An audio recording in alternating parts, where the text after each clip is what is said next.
in intangible intellectual capital matters. And thanks to the invitation of Mr. Paul Chan, who's the president of MACD, who has invited Prof to actually come in and share his thoughts, his knowledge, his insights on intangible assets. Right, you can see his profile that was being flashed together with Paul Chan's prior to the session. And for those who want to get to know more about them, please feel free to ask our facilitator and admin to actually provide more information about what they do, yeah, and what the organizations do, right? So, so this session is going to be very interactive because noting that the topic can potentially be very technical, we wanted to adopt a more interactive and more contextualized discussion on intangible assets, noting that there will be inevitably references to some global standards, some technical framework that you cannot ignore. So Professor Stefano will guide us through this, I'm very sure, and seek to demystify some of technicalities, nuances, and misperception about what intangible assets as opposed to tangible assets are. Right, so and we have quite a diverse crowd today, as mentioned in my social media, right? Very diverse, heterogeneous crowd, from public listed companies to law firms, auditors, business owners, from SMEs and startups. We have bankers, universities, tech companies, hospital groups, as well as regulators. So because the topic is going to be a mixture of technical and non-technical, okay, as well as quite diversely applied across the sectors that I mentioned. So it's very important that for those of you who's tuning in, to post your questions in the group chat to get the best out of Professor Stefano and Paul Chan, right? So we may not be able to address everything, but at least we can cluster some of these questions that you seek clarification or seek some answers, and we will do our best. And me as moderator, I will cluster them. I will weave in into the discussion as best as I could throughout the session. But please get the questions flowing in so that early, so that we don't miss you out, basically, right? So quite diverse crowd, potentially technical, but contextualized to Malaysia, Singapore, Asian setting. We'll make sure of that. And let me just give you again a context of what this whole session is all about, yeah? So moving on to the backdrop of the slides by Aon and Poneman Institute. In 2018, intangible assets for S&P 500 companies hit a record value of 21 trillion. Okay, and these assets, which are intangible or not physical in nature, include things like intellectual property, and there are different categories of that, have rapidly risen in importance compared to tangible assets like cash, fixed assets, equipments, and buildings, right? So intangibles used to play a much smaller role than they do now, with physical assets comprising the majority of value for most enterprise companies. However, increasingly competitive and digital economy and the disruption has placed the focus on things like intellectual property as companies race out to out-innovate one another, right? So to measure this historical shift, there was a study done by Aon and Poneman Institute that analyzed the value of intangible and tangible, as you can see, and for more than half a decade on the S&P 500. And Paul can explain to this about this later. And now we are saying is that business owners, capital market professionals, and trusted advisors, those stakeholders that I mentioned who sign in and tune in, should have a working practical knowledge of intangible asset finance, because IA, right, are the rising asset class in the global economy, starting the US. So despite their value and importance, intangible assets are often overlooked and misunderstood. That's why we brought in Professor Stefano to demystify some of this perception and interpretation. So there are obviously two types of IP, formal IP as well as informal IP, right? So I'm sure Prof and Paul will explain more. So formal IP relates to trademark, patents, and things that are filed and registered, while informal IP looks at things like R&D, database, market intelligence, software codes, brand and reputation. Okay, so without much further ado, I would like to let Professor Stefano do the opening and provide some context about what is happening in intellectual property, intellectual assets, intellectual capital, and all this gamut of something called intangible assets. Over to you, Professor Stefano. Thank you, Mrs. Nasri. Thank you for the invitation. I hope you can hear me well.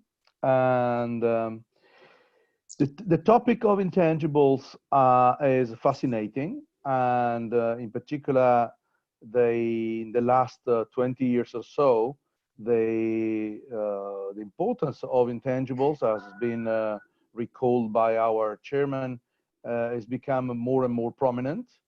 So we live really in a paradox because everybody says intangibles are important, and nobody discusses the importance of intangibles for everybody, for all the market actors, for companies, for financial analysts, for CFOs. But really, it's kind of difficult topic to deal with for a number of reasons we would like maybe to explore together in this webinar. And it's very interesting to observe this sort of paradox. Everybody says it's important, intangibles are an important topic, and but on the other side, everybody recognizes that it's difficult. We have let's start from some of the difficulties of this subject area. In a sense, we need to understand how difficult is to attribute a value. Even the classification of intangibles is complex. Of course, we can distinguish broadly two types of intangibles. So I tend to do so with hard intangibles, intangibles that can have a market, and of course, intangibles that are very soft, that you can't really sell. So that is one of possible initial classification of intangibles. But under this label, we should be aware that very different types of assets. And one other element I would like to mention here is that intangibles are also linked to risks. So it's not only, that are always assets, but there are always a risk attached to many of these intangibles. An example when I think we can agree on is about reputation. Good reputation is of course an important intangible asset, but can transform itself into a terrible risk and a terrible liability. So there are, I think also this is something should be kept in mind. There are good things, but also bad things about intangibles. And so another important element, and with this I will pass on to Paul, another important element to focus on is the fact that valuation and measurement intangibles is complex because there's no many information on intangibles. And the traditional financial accounting systems, in fact, do not focus enough on intangible assets. They are much more being built to represent and measure tangible assets or financial assets, but clearly intangible assets are being outside the focus of financial accounting. If you buy an intangible asset, if you buy a brand, if you buy an IP, clearly you can put them into your balance sheet. There's no problem for that. However, many of the most important intangibles are not taken into account by the financial accounting systems. And yesterday I was reading that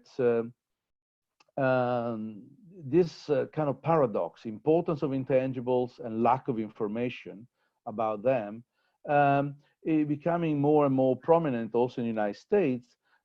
In the Standard & Poor's 500, so the largest 500 American companies listed in American markets, the 20% of the value, the total value of the 500 companies is made up by 5 companies that all very much based on intangibles, like Google, like Facebook, names that Amazon.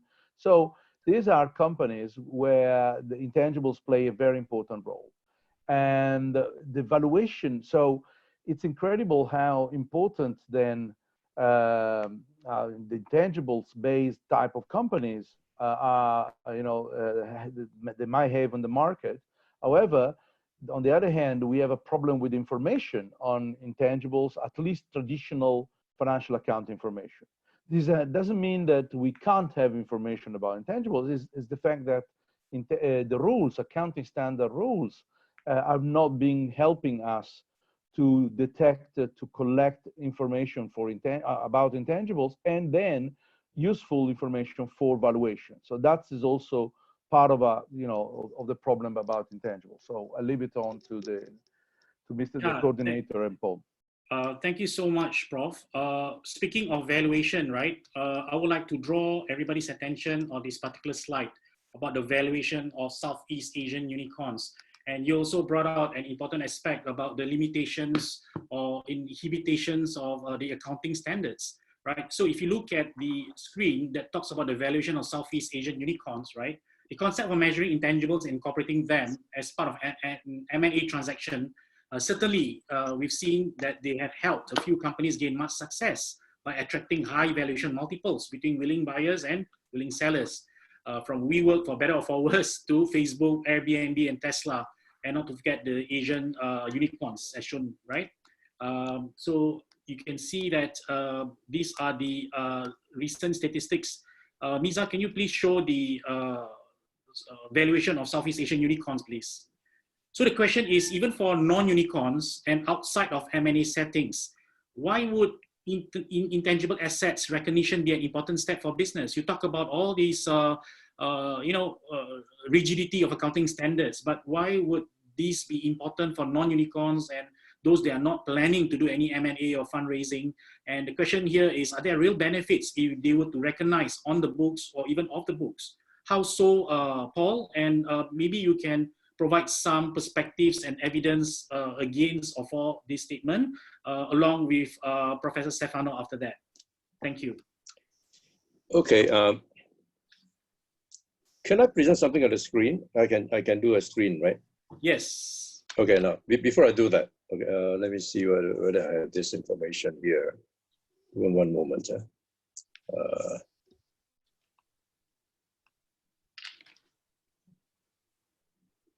Can you see my screen? No, not yet. Take a while to load. Hold on. Share screen.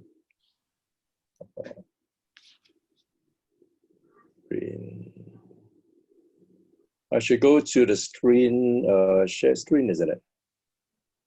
No, Zoom.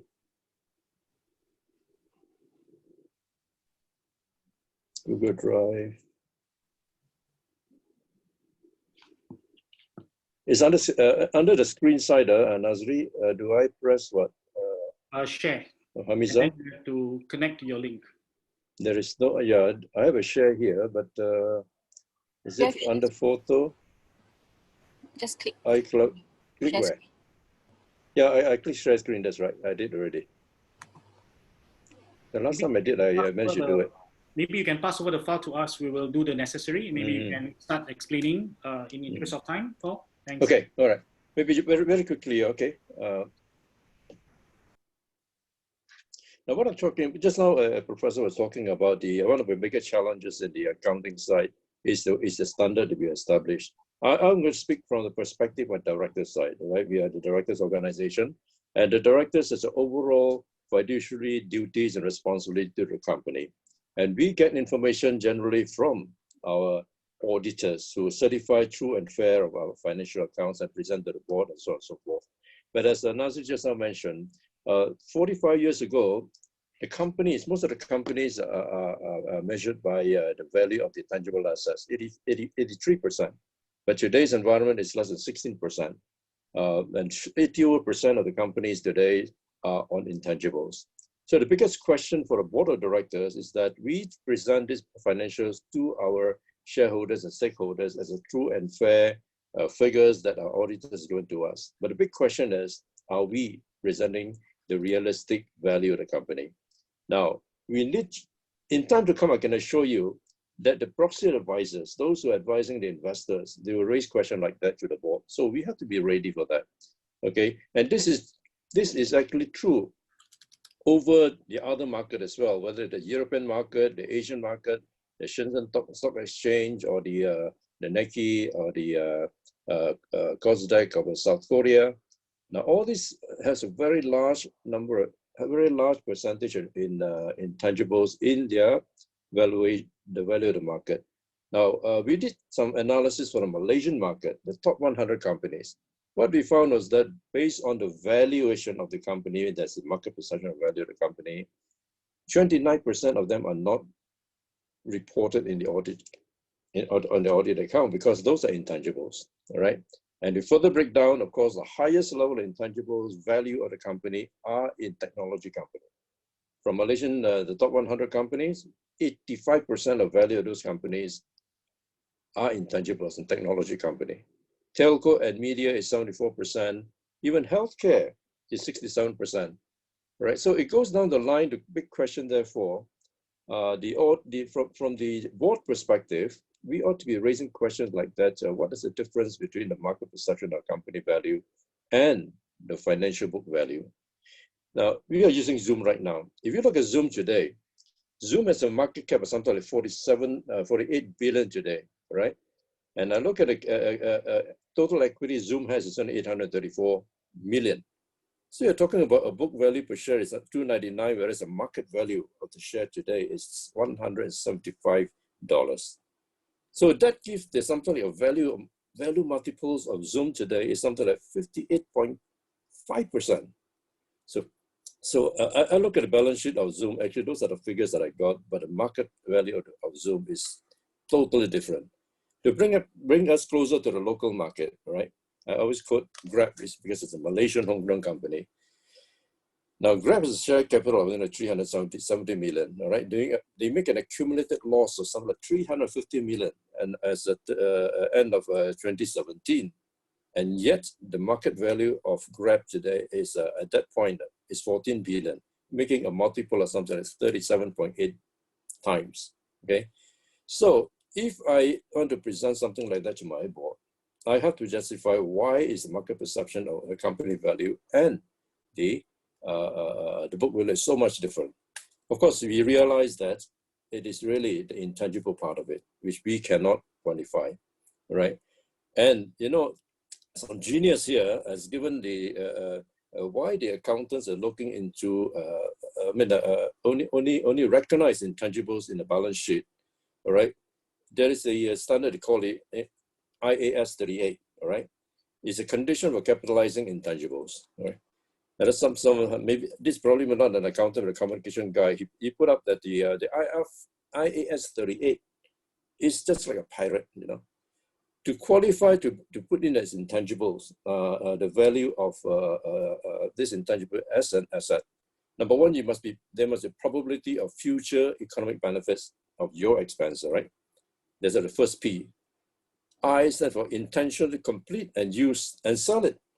All right, you have no intention to use, or even if you have intention to use, but you cannot sell it, you cannot put it as an asset. Thirdly, they said resources adequate and available to complete the project. A stands for ability to use or sell the asset. T for technical feasibility, and E for expenditures reliably measured. All these conditions must be fulfilled before they put into the balance sheet item, according to IAS 38. But I have a slide here that put that is PIRAT is a very apt connotation. Okay, so all these things are the accounting standard already established. Now, where I would like to see as a board member is that all this, although that we don't disrupt the accounting standard, we ought to be able to report or capture this investment they put in, for example, in R&D, investment they put into human capital and all the other intangible capital. As a result, if we can put all these things in without disrupting the accounting standard, we can still communicate this idea or this storyboard, right, to our shareholders. Now, without which, there's another interesting analysis that came out, you know, talking about that because of this dominance of intangibles, investors tend to look for information elsewhere.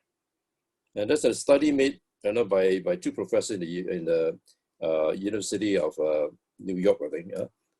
They're talking about, you know, investors look at the financial information less than 5% of the time to get intelligence about the company, about the business, about the marketplace, right? Most of the time they refer to other areas.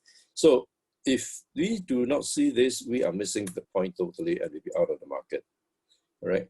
And at the same time, you look at it in 2019, the number of disruption, the number of new companies, the unicorns, has exceeded so much so that the valuation of the top 10 unicorns in the marketplace today is really huge. They cover a lot of big market. And of course, Malaysia or other Asian side, we have Grab is part of it. Now, with all this information that we're looking at, both financial, non-financial, all this intellectual capital, how do we make sense out of all this information? Now, that's where we're coming from, the other part of the reporting framework. Besides financial, we are moving into this reporting framework called the integrated reporting platform. Now, the accounting profession is also facing a lot of challenges at the moment, grappling with reporting of the financial as well as the non-financial. How do you put all this together? In the integrated reporting framework, we identify the most significant assets and capital that we are managing. So yeah, we have identified the six capitals. How do you add value to it? Now, this is a challenge. So there is a big shift now in the thinking of financial reporting. Is critical, no doubt, but also grossly inadequate. Overlapping this more complicated accounting. Also, you have got the United Nations 17 SDG that's coming in, right? Because we need to go beyond financial, look into the community, look into the environment, and so on. So okay, Paul, this is a briefly what I'm thinking about. Hi, can I interject you for a bit Please, yeah. on the point that you raised? So you brought in a couple of key points about how integrated reporting has some direct correlation to the valuation of a company. And you linked the valuation of intangibles being weighed heavily on the few startups that you mentioned who are insanely unicorn at insane valuation, right? So perhaps I could bring in Prof. Stefano at this point in time in terms of making sure that to what extent would integrated reporting framework be applicable to the valuation of intangibles, number one. And number two is, would there be any affirmation if we were to adopt IR that would translate to some sort of an official valuation being applied on businesses and companies? If they were to adopt IR, would this be automatically be seen or deemed as a valuation exercise for a company, whether you're big, small, public, or private? What were your thoughts on this, Stefano, Professor Stefano? Would this be legitimately recognized as such? Thank you for the question. 1 second, I would like to come back to your previous question for 1 second. You asked us if it was important for a company to know about its intangible assets, even though they are not published in their reports, in their financial reports. My answer is yes, because of course, it's in the best interest of the management and of the directors to know about the intangible assets. Most of the companies in the world do not know about the intangible assets they have, simply because they don't have information. The famous say goes, what can be measured can be managed. So if you don't have information, it's difficult to manage something that you can't see really in your reports, in your internal reports. Managers accomplish very important decisions about allocation of resources, but they don't have the information how to make a rational decision about allocation of resources to intangibles. Think about pharmaceutical companies. Think about IT companies. They have basically all based on intangibles, and they don't have information to manage. They don't know what is the rate of return on their investments on intangibles. So it's not just a matter of financial markets, which is still important. Everybody agrees on that. The point is that even for the companies themselves, the internal decision making, we don't have information inside companies. So this is something to come back to your previous point. On the point you raise, of course, integrated reporting is an important element, and is a new form of reporting which should help companies themselves to know better why they create value. Now, what is the engine for value creation for each company. So this is, of course, as a topic of uttermost importance for everybody to know. And integrated reporting can, of course, help very much for even companies and external investors to better put a value on the companies. However, one of the most important difficulties that my friends of the International Integrated Reporting Council always tell me, when they talk with companies, is how we can report and measure intangibles, which is, we back to square one, so to speak. In a sense that, of course, intangibles are still complex to measure and to put a value on, also in integrated reporting. Let me allow you to mention the fact that the organization that I've been chairing for 4 years, so just a few months ago, I had to, of course, to leave to another chair, the World Intellectual Capital Initiative that you generally mentioned at the beginning, the WICI. Confidential, we call it Wiki. And the Wiki just published a few years ago a framework for the information for the reporting on intangibles, which is a companion framework to integrated reporting. So in a sense, just to help companies to better apply integrated reporting, and in particular in the reporting of intangibles, which is the intangible capitals. We know that are the most complex capitals to be represented in integrated reporting. So if you go to the website, the wiki, you will find that this intangibles reporting framework. Another element I would like to mention briefly is the fact that clearly you put a very important element there on the table. What is the relationship between integrated reporting and the value of companies? Of course, integrated reporting is not designed to put a value to the whole company, but it's important to understand that integrated reporting is very useful, as I said, internally, because gives the information, the basic ingredients to get a better evaluation. So I think that is the key linkage. If you don't have information, if you don't have measurement on some of the key elements of the engine creating value for the companies, and integrated reporting does this job, you can really value a company. And this is also why in the market, companies have a value that is completely different from the accounting books. So, because of course, investors tend to recognize, in many cases, they tend to guess, all the intangibles that are not represented in the books. Some of the companies you mentioned, the famous companies like Facebook and Microsoft and of course Google and so on, they have the value in the market is 20 times the value of the accounting value. And clearly because investors recognize the importance of certain type of intangibles, not only the hard intangibles, those that can be somehow can be sold, but also soft intangibles, some soft positions that are very important for the value of these companies. So in a sense, integrated reporting, I think, is also a very important step towards a better recognition and knowledge, both internally and externally, of intangible capitals. Thank you, Professor Stefano. Taking a leaf from what you just said and what Paul said, right?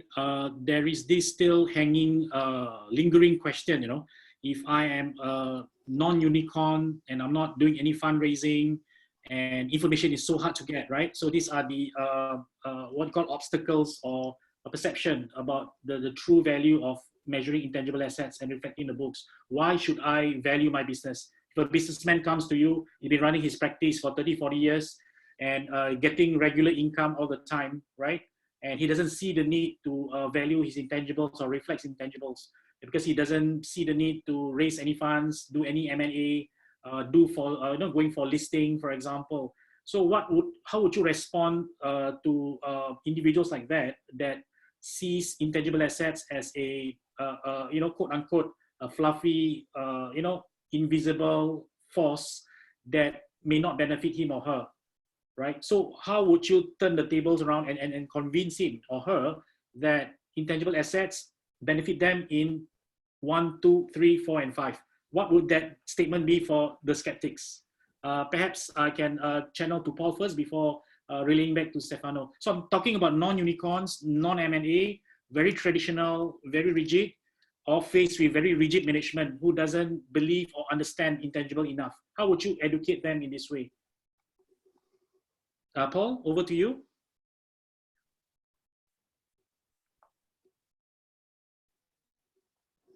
Can you unmute your mic, please, Paul? Thank you. Sorry, forgot about it. Can you hear me? Yes, loud and clear. Okay. All right, good, good. Now, what I want to say is this: there's a lot of investment they put into intangibles which we don't quantify that way, and the accounting framework will not allow us to categorize that way. But that doesn't mean that we have not invested in all these intangibles. I always quote the example, in the marketplace today, if we do not invest in human capital development, whether you reskill human capital or upskill human capital, when the market is changing so rapidly ahead of us, how do we upskill our human capital to be able to meet that competition? Now, in accounting terms, of course, all these are expensive, okay? Now, as I said, I don't think that we need to change the accounting framework, the way they do it, but on the other hand, the reporting framework ought to highlight what we have invested in. That's where, if you look at the IR framework, part of which we're talking about human capital, right? The reporting framework got to capture that information, may not come up as a quantifiable revenue generation, but we know that in mid to long term, we will be able to be much more sustainable. So that reporting ought to be at the forefront. Likewise, for the intellectual capital they invest in. At the moment, again, if we don't see any foreseeable benefit, we have to write off all the R&D, the scientist's salary and all these things, all this, So, but if we categorize it and what we are doing, investing in all this is for what purpose, it can be reported as a separate reporting page or a separate reporting content, in besides the financial reporting. Now, we cannot deny the fact, as we said so many times, today's environment, 80% or more of the value of companies are intangibles. So from an accounting perspective, the fear is, of course, or rather the concern is, of course, we disrupt the framework, the accounting standard, which is established probably 100 years, So we can still continue to have that, but we must recognize the fact that information come back to us, significant and critical as it is also, in a way, from market perspective, it is not realistic. So that is where the framework of the integral reporting help us to think through how can we best deploy and execute our capitals. Now, actually, in April this year, 20th to 22nd this year, we are supposed to come up with a conference. We call it Governance 4.0, right? It was postponed to the 3rd and 5th of August, and now we cancel it, and perhaps we had to go for virtual conference. Now, what we're trying to do is address this issue to the corporate boards, how that we need to redefine, we need to invent governance. By redefining and reinventing means what? All right, the financial figures that they're given to us, as I said, critical as it is, important as it is, we have to expand our scope of our fiduciary responsibility to cover the other aspect of the value of the company that it is not reported to us. So that's where they come back to the integral reporting framework, which covers the 6 capital we're talking about. How do we enhance those value from the very beginning, and then at the reporting part is merely a matter of course we report it. Okay, so I think that we cannot avoid the issue of intangibles. But we must develop a mechanism. You must develop a basis, if not a standard, all right, to capture all this information. As I said, financial reporting is financial reporting. On top of this, we have to highlight to our investors what are the value that we have actually added onto the capital is entrusted to us. If we redefine what is capital and what is asset, we better understand, we will become to better understand the environment that a company is operating in, right? In today's environment, as you realize, data is not considered as an asset, and we know data is one of the most valuable assets, right? So these are the issues that the board level we ought to understand. I always show it to my colleagues at the board. If we do not disclose this sort of information to our shareholders and to our stakeholders, have we truly discharged a fiduciary responsibility of communicating to our shareholders and stakeholders the value of the company? If we have not, I think we better learn how to do that. You know, so it is a very big issue. That's why I think, Professor Stefano, your work on the intellectual capital is so very important. On the other side, the board must understand our fiduciary responsibility and not just rely on just financial. We must understand the intellectual capital part of it, the intangibles, right? So I hope that we can develop some mechanism, some framework that we can deliver to the board of directors to understand how we are very short in discharging our fiduciary responsibility if we do not understand and deliver the other value that is not captured in financials. Thank you, Paul. Okay. I think the emphasis on non-financial stands out yet again to convince such apprehensive or skeptical business owners who think that results are always based on financials when things are already changing and people are always looking at the non-financial aspects.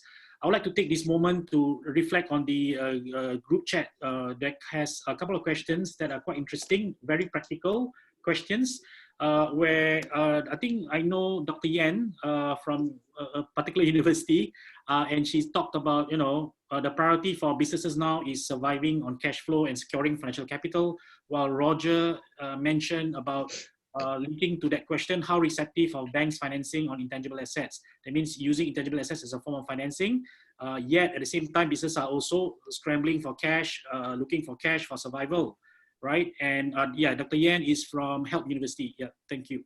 And the other question centers around Grab, which is the equivalent of Uber in this part of the world. How is Grab being measured? What's our matrix that allows it to get such a mountain of a valuation that they got over the years, from a loss-making entity and continue to make losses for a couple of years before they become a multiple unicorn times over, right?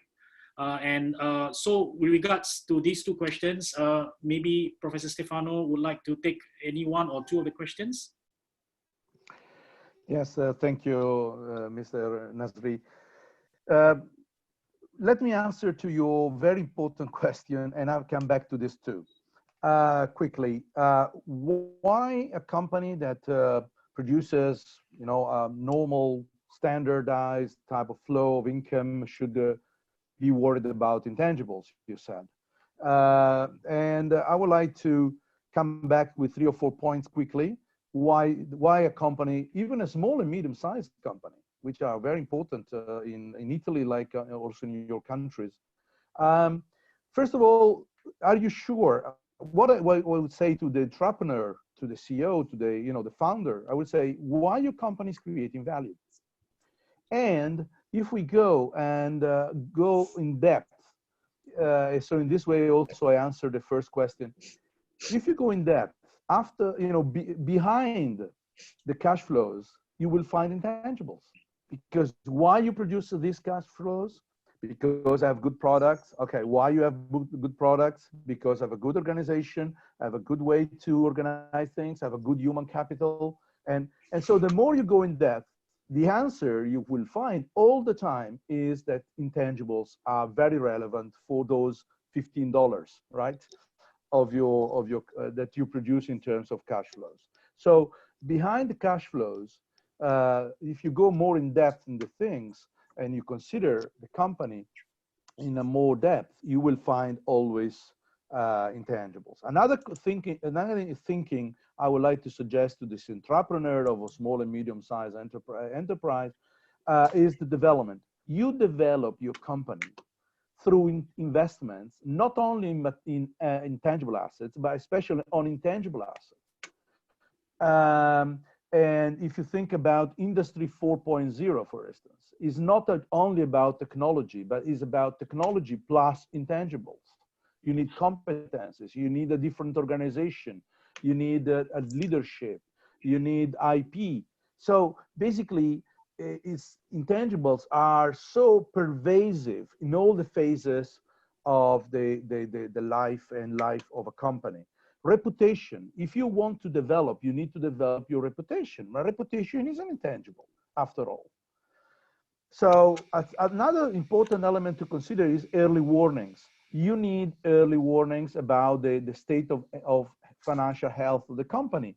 But if you need an early warning, you don't need financial data only, but you need also a number of data about intangibles that tell you what is the future possible, likely future development of the company, also in financial terms. So you need early warnings, and early warnings are generally KPIs or measures, metrics about intangibles. There was a question about banks. Of course, if a bank can see that a company worries about their intangibles, produces integrated reports, clearly it's much easier that a bank can lower the cost of capital. Cost of capital means money. And of course, I have a number of cases in Italy of small, medium-sized enterprises that produce integrated reports and since a number of years. And when there was a moment in which they needed some private equity for funding from US companies like Oaktree or BlackRock or this type of things, well, the people, when you know, the Americans, the private equity people came into the company, and so they have integrated reports, the intangibles under control, they were very much inclined to provide money to these companies, because this means that you have a profound knowledge of why you create the value and which are the basis for create value in a sustainable way, like Paul said. And in particular, this is true for SMEs. I would like to mention the fact that Wiki Italy, the Italian jurisdiction of Wiki network of the World Intellectual Capital Initiative network, produced and is available also in the website of the International Integrated Reporting Council, guidance for SMEs to produce integrated reports. So it's not impossible. We have I think 5 or 6 very small companies in Italy producing integrated reports, and so they have to deal with intangibles. And we have a guidance produced. Sometimes it's also a matter of willingness, if you see my point. I think in terms of metrics about Grab, and I finish with that, the problem is with Grab, with WeWork, you know, we're going to touch maybe this also later. The problem is with intangibles. Intangibles are not only positive, but can be also negative. So can evaporate quite quickly. The value of a brand can be very high, but if there are a number of you know, wrongdoings by directors or by managers, the value of a brand can disappear quite quickly. If you think about Arthur Andersen 20 years ago, Arthur Andersen was the most probably important auditing firm of the world.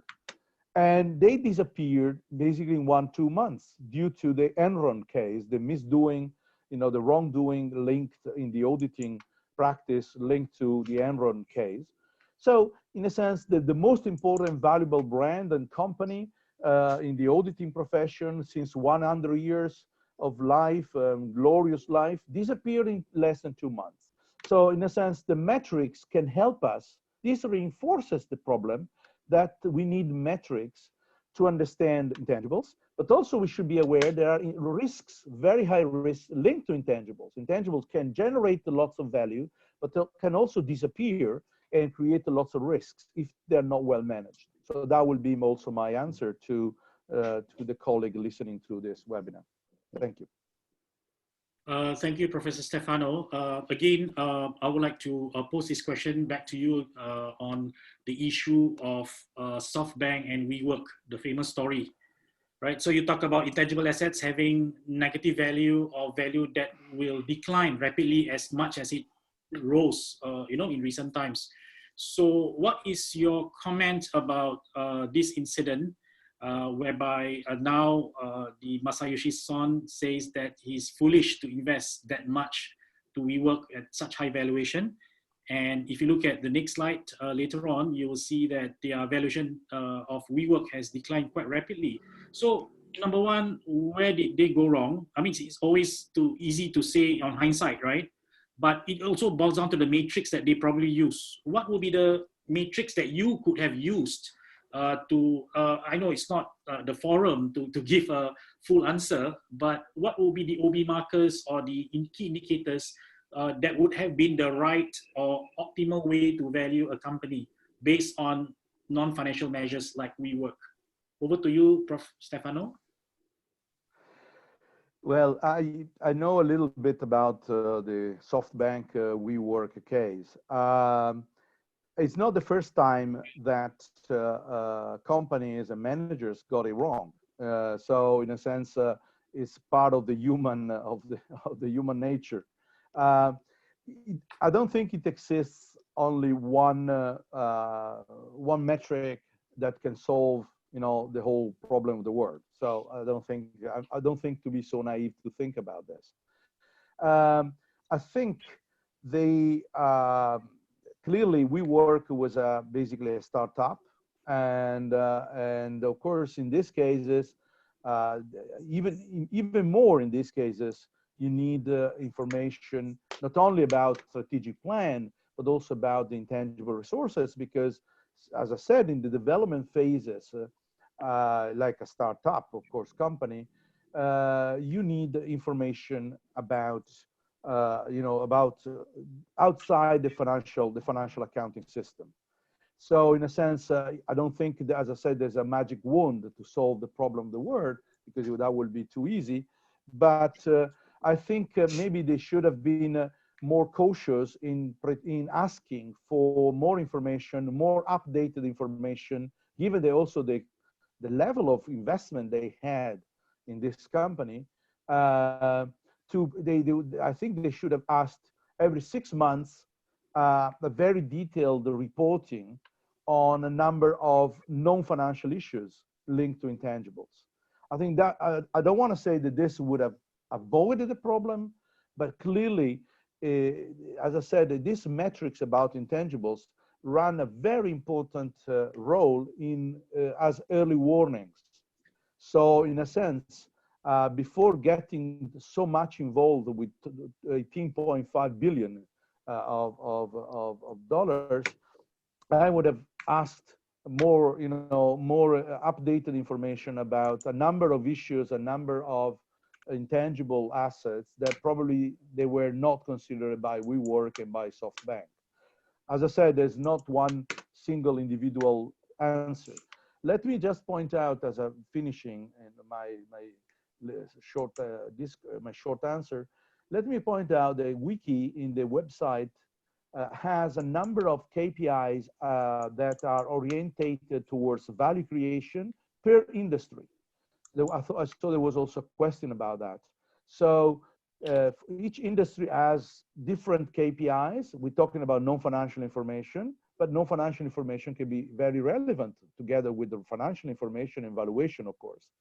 So in case you might be interested, you might have a look to the KPIs, industry-based, that are orientated towards a better understanding of value creation, that are available free, of course, in the Wiki website.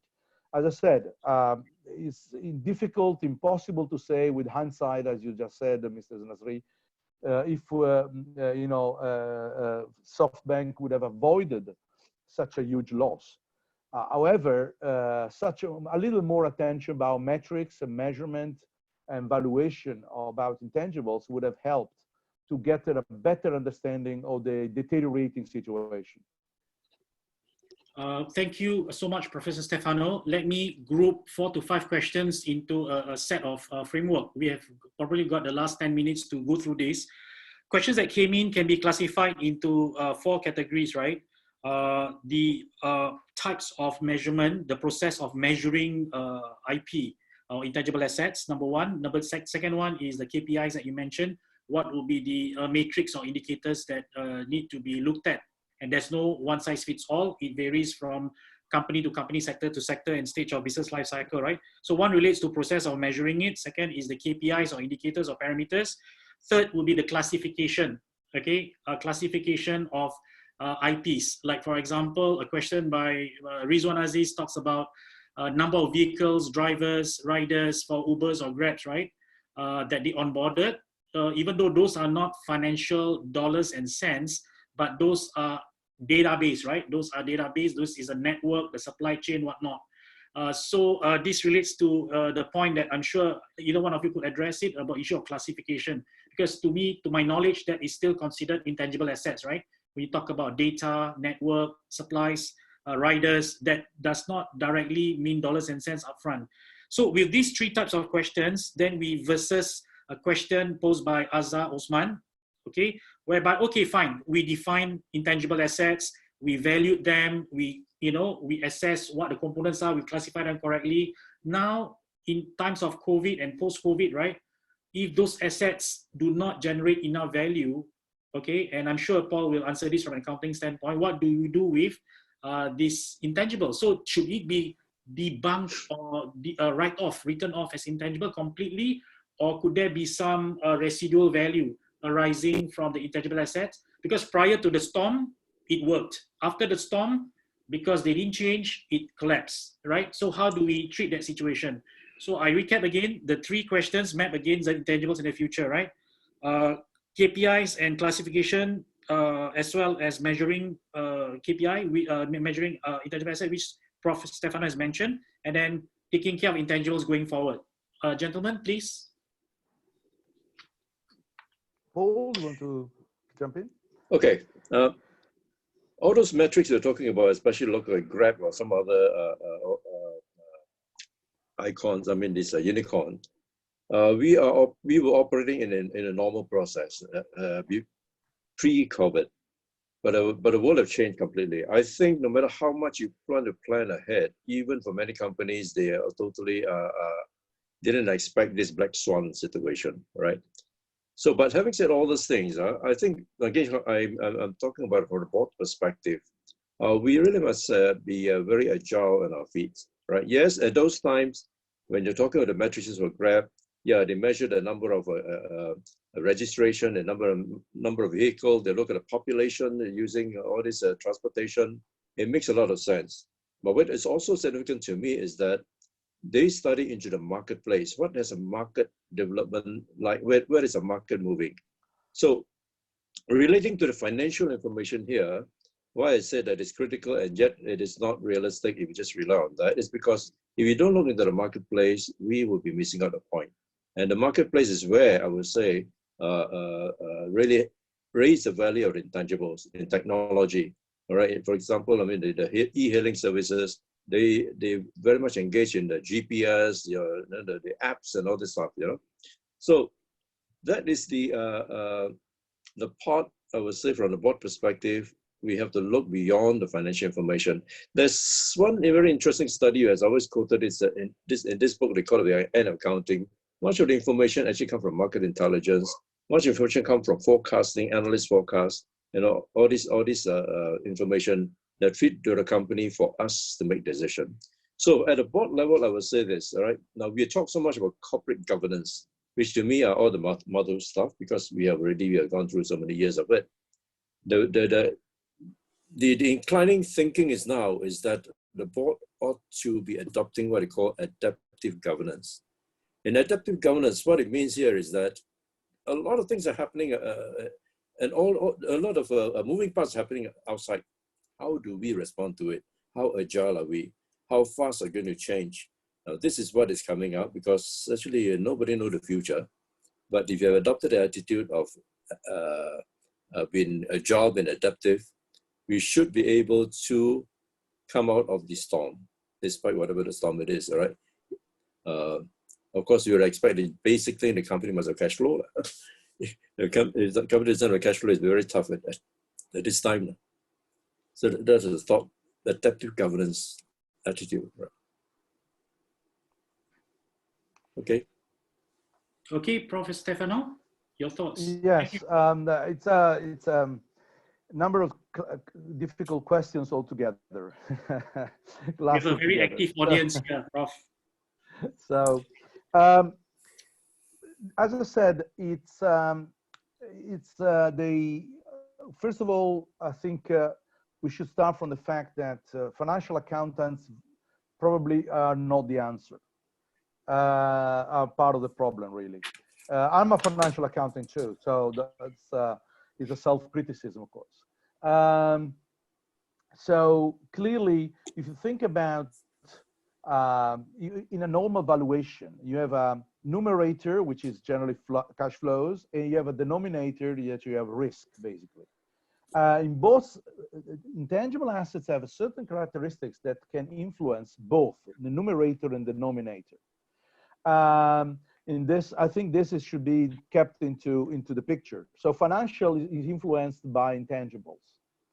And I think that it's a fundamental aspect to be just kept in mind. In terms of classification of intangibles, at Wiki, we generally use a classification based on three big families. Relational capital, which are basically intangibles linked to the relationship between the company and the environment, including the market, the clients, public institutions, and so on. You have human capital, of course, but not human capital only the respect of human rights, of course. This is, but also the competences, the skills, the leadership of the human capital. And of course, after we have organizational capital, including also technological capital, including R&D, for example. But organizational capital means also how the organization is organized, structured to respond to the challenges. So in a sense, we tend to simplify a little bit the classification of intangibles, so three main categories of families: relational, human, and organizational capital. As to KPIs, I think I answered before. I think we need a set of financial and non-financial measures that you have to go hand in hand. And I suggested to have a look, for instance, at the Wiki KPIs that can be useful because they're industry-based and they're orientated towards value creation and not necessarily to ESG or environmental and social aspects, which are still important, of course. There's clearly a crossing between intangibles on the one side and environmental and social issues. The two things are not separate, but of course, at the same time should be conceptually kept separate because they're not exactly the same thing. And finally, I would say also, I would like to close on a positive note. Clearly, IAS 38, devoted to intangible asset, is part of the problem because IAS 38 is so restrictive. Paul said this before. But also there are some signs, encouraging signs in the world of accountants that probably, accountant will make some steps, to favor a more efficient collection of information about intangibles. Let me mention briefly EFRAG. EFRAG is the European Financial Reporting Advisory Group. It's the advisory body to the European Commission. They have running a project on intangibles, how to better information about intangibles. I'm part of this project. There is the Financial Reporting Council in the UK that published a few months ago about a document how to better report on intangibles. And finally, there's also the ISB, the International Accounting Standards Board, that is producing by the end of the year a new, not a standard, but somehow a statement about how to improve a number of information in the management report. Management report is not balance sheet, of course, it's not income statement, but still it will be interesting to see, what the ISB suggests in terms also of intangible. They said that there will be information required on intangibles in the new management report. So, as I said, it won't be solving the problems of the world, but I think it's important also to close in a positive note that there are a number of course, of steps in that direction, together clearly with the integrated reporting, the International Integrated Reporting Council that is pushing in that direction towards the better recognition of intangibles in the integrated reports. Thank you. Thank you so much, Professor Stefano. In the interest of time, I need to use the last 1 minute or so to recap what has been discussed by our distinguished panelists, Paul and Stefano.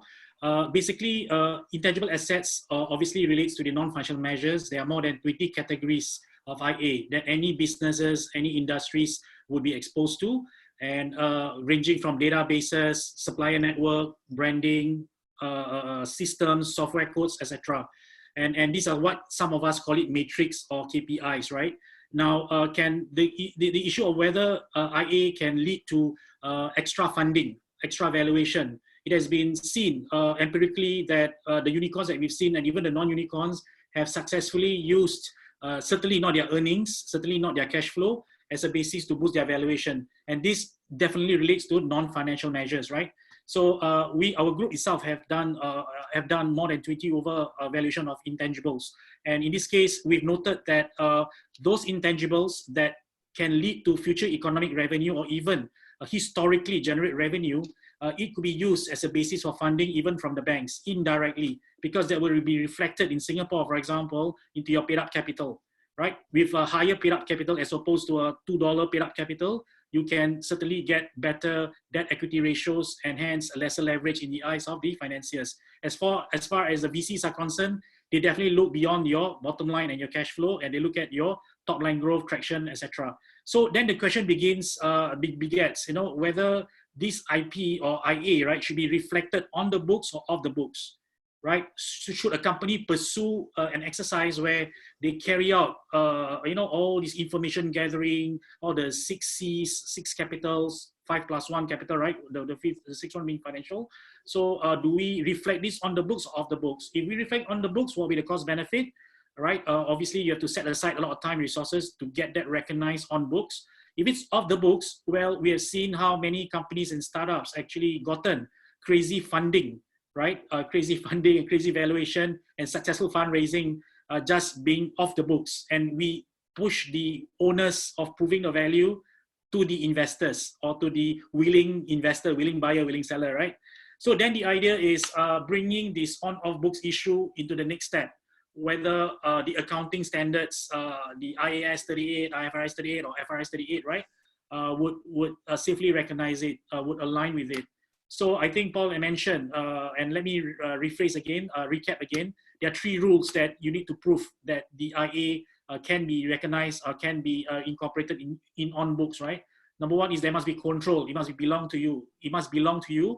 There must be ownership that is linked to you, not some kind of franchised or indirectly owned by you.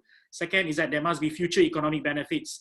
You recognize today 500,000, would it be generating 100,000 every year in the next 5 years, for example, or 1 million for that matter, right? And last but not least is that the intangible, as the name implies, must be portable or transferable. It cannot be fixed, it cannot be immovable, right? It can be licensed, franchised if you are the IP owner, for example. So with this, I would like to thank our panelists, Professor Stefano and Mr. Paul Chan, for this insightful thing. I wish we could do more than this. I know it's going to be a challenge because there's so much knowledge and experience from both of you. But with the summary that I've given and with the recording that we're going to share it in YouTube, I hope that this will be a starting point for everybody to start thinking about considering whether intangible assets should be on the books or off the books, and noting the various matrix categories that you need to take into consideration. And do remember IR, integrated reporting, not as a direct stamp of valuation of your company, but as a precursor, or at least as a driver, as a set of drivers to determine valuation of your company. Am I right, Prof. Stefano? Yes, Nazri, Mr. Nazri, you're perfectly right. Thank you for the summary. If somebody wants to get more familiar with all these issues, let me just closing my side, mentioning that on the wiki website, maybe we can circulate the link. There's just a publication appeared just a few days ago by Wiki about the new CFO agenda for intangibles. It's a simple 30 pages written in a very familiar way, so to speak, easy way.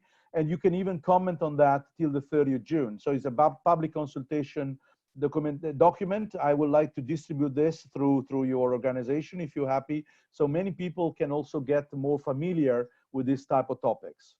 Thank you. Any last words? In a good way, of course. I don't mean the RIP way, but as a parting key takeaway, yeah? And we'll distribute the publication as generously offered by Professor Stefano. Thank you so much. I mentioned this in the group chat. Paul, last words to close the day?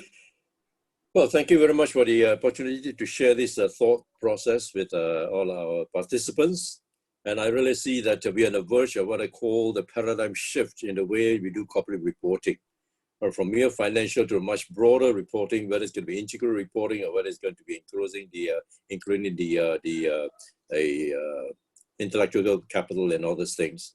But definitely, it's definitely the marketplace need to have a different framework of reporting.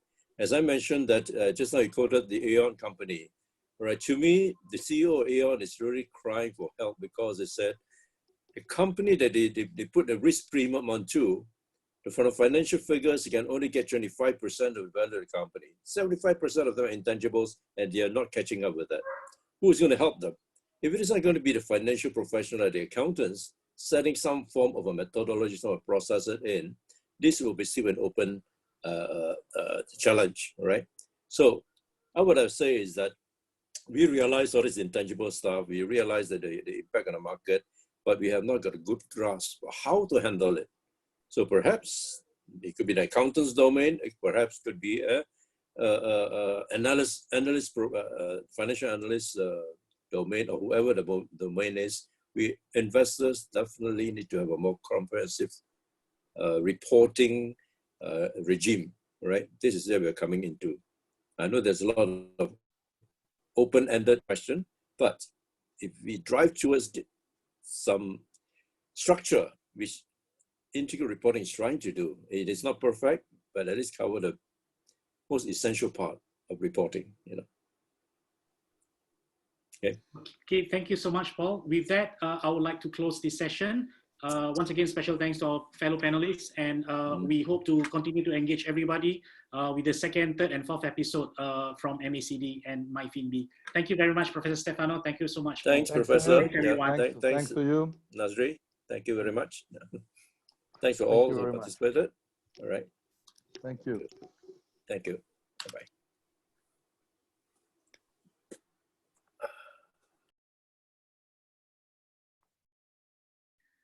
We will let the window stay active for a bit while trying to answer some of the, or refining some of the answers to the audience.